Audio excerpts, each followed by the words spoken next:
ایک بات یاد رکھنا، روزہ رکھنا عبادت بہت بڑی ہے، بہت بڑی نیکی ہے۔ جس طرح میں نے یہ بتلایا کہ نماز پڑھو گے، حج کرو گے، زکوٰۃ دو گے، خیرات کرو گے، جنت ملے گی، اور روزہ رکھو گے تو جنت والا ہی مل جائے گا۔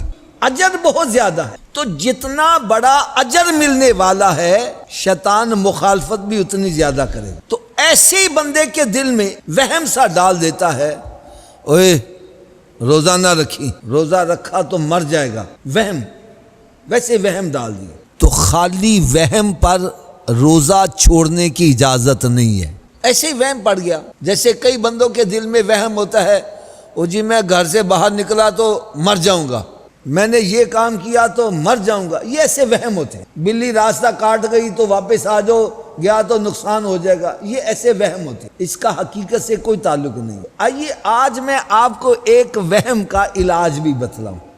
وہم کا علاج یہ تو نا خالی وہم ہے، یا روزہ رکھ لا تو مر جاؤں گا، روزہ کھا تو مر جاؤں گا۔ اس وہم کا علاج کیا ہے؟ بلکہ ہمارے تو ایک بزرگ تھے، وہ فرماتے تھے کہ تم روزہ رکھو، مجھ سے لکھوا لو کہ تم مرو گے نہیں۔ میں نے کہا جی آپ کیسے کہتے ہیں مرو گے نہیں؟ کہنے لگے ہمارے جیسا پاپی بندہ روزے کی حالت میں مر جائے اور ہمیں چاہیے کیا؟ روزے کی حالت میں مرنے کا اجر اور ثواب کیا ہے، اس کو میں ایک چھوٹی سی مثال سے بتلا دیتا ہوں۔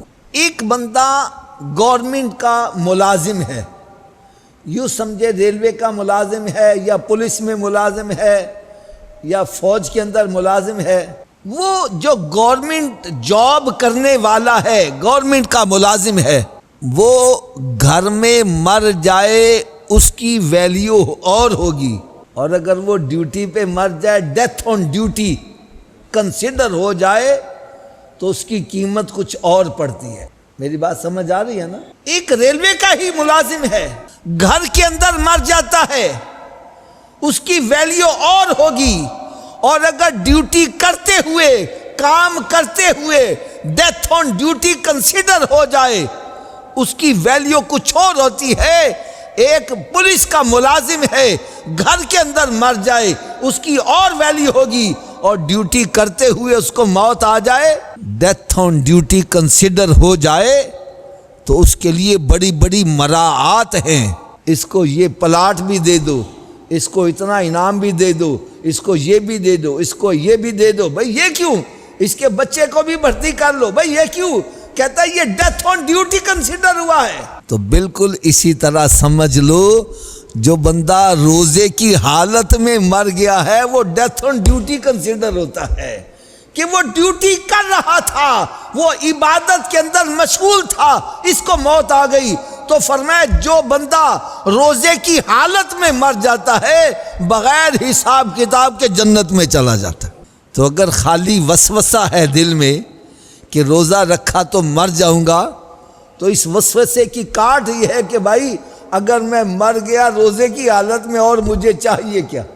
اور بندہ تو دنیا میں آیا ہی مرنے کے لیے ہے، کوئی 100 برس بھی جی لے آخر مرنا ہی ہے۔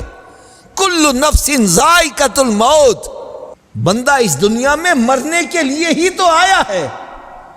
اور کیا ہی خوبصورت ہے، کیا ہی خوش نصیبی ہے کہ اگر بندہ روزے کی حالت میں مر جائے۔ یار ایک تو یہ کاٹ ہے، یہ جو خالی وہم ہوتا ہے نا، روزہ رکھا تو مر جاؤں گا، اس کا علاج یہ ہے کہ بھائی روزہ رکھو، روزے کی حالت میں مر گئے اور ہمیں چاہیے کیا؟